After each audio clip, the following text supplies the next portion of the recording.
Rotational motion अर्थात घूर्णी गति क्या होती है।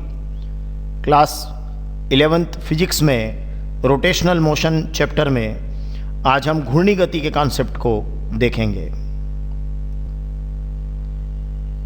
घूर्णी गति में हम किसी रिजिड बॉडी या दृढ़ वस्तु पर बल या बलयुग्म लगाते हैं। दृढ़ वस्तु किसे कहते हैं? जिस पर आप कोई बल लगाएं और उस वस्तु के आकार या आयतन में कोई परिवर्तन नहीं हो, तो हम कहेंगे वो वस्तु कैसी है? दृढ़ वस्तु या रिजिड बॉडी है। मतलब कोई भी दृढ़ वस्तु जब गति करती है तो उसकी गति के दौरान उसके आकार या आयतन में कोई परिवर्तन नहीं होता है। ऐसा कैसे होता है कि जब भी आप कोई बाह्य बल लगाते हैं तो दृढ़ वस्तु के किन्हीं दो बिंदुओं पर स्थित कणों के बीच की जो स्थिति है या दूरी है वो कभी भी नहीं बदलती और उनका आकार या आयतन भी नहीं बदलता।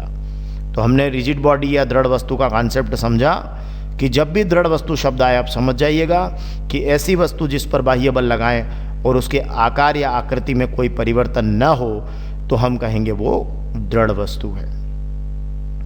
तो जो घूर्णी गति क्या है या रोटेशनल मोशन क्या है कि जब भी आप किसी दृढ़ वस्तु या रिजिड बॉडी पर बल या बलयुग्म लगाते हैं तो वस्तु स्वयं में से होकर जाने वाली अक्ष के परितः क्या होती है? घूमने लगती है। स्वयं में से होकर जाने वाली अक्ष के परितः क्या होती है? घूमने लगती है। तो इस गति को हम कहते हैं घूर्णी गति।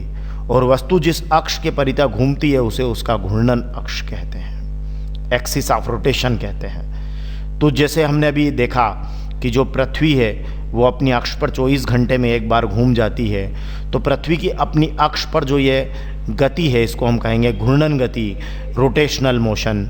और जो पृथ्वी की जो अक्ष होती है जिस पर वो घूर्णन करती है उसे पृथ्वी की एक्सिस ऑफ रोटेशन या घूर्णन अक्ष कहते हैं। तो हमने क्या सीखा कि जब भी आप किसी रिजिड बॉडी या दृढ़ वस्तु पर बल या बलयुग्म लगाएंगे, फोर्स लगाएंगे या कपल ऑफ फोर्स लगाएंगे तो वस्तु स्वयं में से होकर जाने वाली अक्ष के परितः क्या होती है? घूमने लगती है। तो इस गति को हम कहेंगे घूर्णी गति। जैसे यहाँ ये जेड डैश, ये देखिए ये जेड अक्ष के परितः कोई वस्तु अगर देखिए ये पीले रंग में मैंने एक दृढ़ वस्तु को लिया है तो ये दृढ़ वस्तु इस घूर्णन अक्ष के परितः क्या करती है? घूमने लगती है बल लगाने पर या बलयुग्म लगाने पर। तो इस गति को हम कहते हैं घूर्णी गति अर्थात रोटेशनल मोशन। अब इसके कई और एग्जाम्पल आप ले सकते हैं, जैसे कब्जे के परितः किवाड़ की जो गति होती है या रिकॉर्ड प्लेयर में वो चकती की जो गति होती है वो भी घूर्णी गति का उदाहरण है। और उदाहरणों पर हम चर्चा करते हैं। जैसे पृथ्वी की अपनी अक्ष पर 24 घंटे में एक बार घूमना हम बात कर चुके हैं। एक स्थान पर घूमते हुए लट्टू की गति और घूमते हुए टेबल फैन या मेज के पंखे की गति, ये भी घूर्णी गति के उदाहरण है। मतलब जब आप एक स्थान पर घूमते हुए लट्टू की बात करते हैं तो वो घूर्णी गति का ही एक एग्जाम्पल है। हम इस समय क्या करने जा रहे हैं कि लट्टू को हम ऐसा मानकर चल रहे हैं कि लट्टू को जो ये धरातल पर छूने वाला जो तल है ये एक जगह से दूसरी जगह तक नहीं जाता, मतलब ये बिंदु क्या है? स्थिर है। तो हम मान रहे हैं कि एक ही स्थान पर ये लट्टू घूम रहा है। मतलब लट्टू की स्थानांतरणी गति को हम यहाँ बात नहीं कर रहे हैं, हम यहाँ बात कर रहे हैं केवल उसकी घूर्णी गति की। तो आपने देखा होगा कि जब लट्टू घूमता है, ठीक है, तो उस लट्टू के घूमने के दौरान आपने देखा होगा कि इसकी जो ये अक्ष है, ये जो एक्सिस है इसकी लट्टू की, देखिए इसकी ये घूर्णन अक्ष कहते हैं इसको। तो ये लट्टू की क्या है? घूर्णन अक्ष। तो इसकी ये जो अक्ष है ये भूमि पर ये जो संपर्क बिंदु है इससे जो गुजरने वाला लंबवत अक्ष है, इस या यूं कहें इसके इससे जो गुजरने वाला अभिलंब है उसके परितः ये क्या करती है? देखिए आप, ये जो है उस अभिलंब के परितः एक शंकु का निर्माण करती है। तो ये आपकी इस एक घूर्णन अक्ष और इसके परितः ये क्या हो रहा है? लट्टू घूम रहा है। तो किसी भी समय या क्षण पर जब हम देखते हैं कि ये लट्टू जब घूर्णी गति कर रहा होता है इस तरीके से, ये इस तरीके से घूर्णी गति करता है, तो लट्टू की घूर्णन अक्ष हमेशा इसके संपर्क बिंदु से ही गुजर रही होती है। जो लट्टू की घूर्णन अक्ष है वो इस कांटेक्ट ऑफ पॉइंट से हमेशा क्या करती है? गुजरती रहती है। इसलिए इसकी गति को हम कहते हैं ये एक घूर्णी गति है। अगर आप टेबल फैन को लें तो देखिए टेबल फैन में आपने देखा होगा कि ये जो है टेबल फैन के जो पंखे हैं उनकी जो एक्सिस है, देखिए इस तरीके से, यहाँ देखिए, तो ये क्षैतिज तल में इस तरीके से दोलनी गति करती है। इस तरीके से पंखा घूमता है ना, टेबल फैन घूमता है ना, आप उसको घूमने वाला कर देते हैं तो क्या होता है, घूमते रहता है। तो इस तरीके से वो क्या करती है, ये जो पंखे के अक्ष क्षैतिज तल में क्या करती है, दोलनी गति करती है, मतलब इधर उधर गति करती है। तो ये जो दोलनी गति है ये इस ऊर्ध्वाधर रेखा के परितः होती है। ये जो ऊर्ध्वाधर रेखा इसके परितः ये दोलनी गति होती है। और ये ऊर्ध्वाधर रेखा किस बिंदु से गुजरती है, ये यहां से गुजरती है, इस पॉइंट से, जिस पर इस अक्ष की क्या हो रहा है, धुरी टिकी हुई है। ये देखिए पंखे की जो धुरी है वो बिंदु वो है और वो स्थिर है। और इस घूमते हुए टेबल फैन की जो हम गति की बात कर रहे हैं तो इस एक्सिस के अलॉन्ग या इस अक्ष के परितः कौन सी गति है, घूर्णी गति है। और हम बात करें कि जैसे आप अगर घूर्णी गति को देखें तो यहाँ आप देख रहे हैं कि ये घूर्णी गति हो रही है इस दृढ़ वस्तु की इस घूर्णन अक्ष के परितः।